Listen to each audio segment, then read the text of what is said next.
जो हांव परमाने शुभ वार्ता अवस्वर 13 वाक्य 21-33.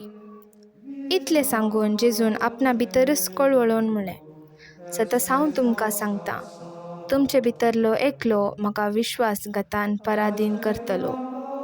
कोणा विशयान जेजून अशें म्हळें म्हणून कळनासतना शीस एकामेका पळोवंक लागले. ताच्या शिसां मदलो एकलो जेजूक चड मोगासो ताचे बगलेकच तेंकून बसलो. कोणा विशयान तो अशें उलयलो म्हूण विचार म्हूण सिमांव पेद्रून ताका हात भाशेन म्हळें.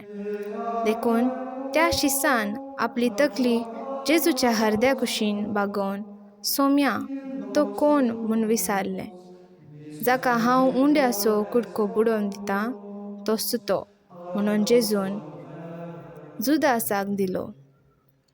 तो उंड्याचो कुडको ताणें केल्या उपरांत ताचे भितर सैतान रिगलो.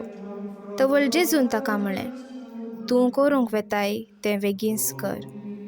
ताणें कित्या पासो तशें म्हळें म्हूण जेवणार बसलेल्या कोणाकच समजलें ना. दुडवाची चिरी जुदासा लागीं आसली देखून, परबेक आमकां कितें गरज आसा तें घे वा दुर्बळ्यांक कांय दी म्हणून जेजून ताका सांगलें जायजे म्हूण थोड्यांनी चिंतलें. पूण उंड्याचो कुडको घेतच तो तुर्तान भायर सन गेलो. तवळ रात जाली. जुदास भायर सन गेल्या उपरांत जेजून म्हळें, आतां मनशा पुताक महिमा लाबली आनी ताचे सवें देवाकी महिमा लाबली. देवाची महिमा ताचे थंय परगट जाली जाल्यार देवच मनशा पुताची महिमा परगट करतलो, बेगीनच परगट करतलो. मोगाच्या भुरग्यांनो, आनीक थोडोच वेळ हांव तुमचे सांगाता आसा. उपरांत तुमी म्हाका सोदतल्यात. पूण हांवें जुदासाक सांगलां तें तुमकांय हांव आतां सांगतां. हांव वेचे कडेन तुमच्यान येवंक जायना. सिमांव पेद्रून ताचे लागीं विचारलें, सोम्या, तूं खंय वेताय?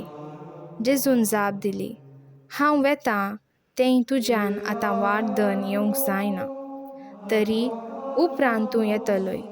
पेद्रून ताका विचारलें, कित्याक सोम्या, आतांच म्हज्यान तुज्या फाटल्यान येवंक जायना? तुजे पासत जीव दिवंक हांव तयार आसां मूं. सतत हांव तुमकां सांगतां, कोंब्यान 7 घालचे आदीं 3 फावटी तूं म्हाका नेगार करतलोय.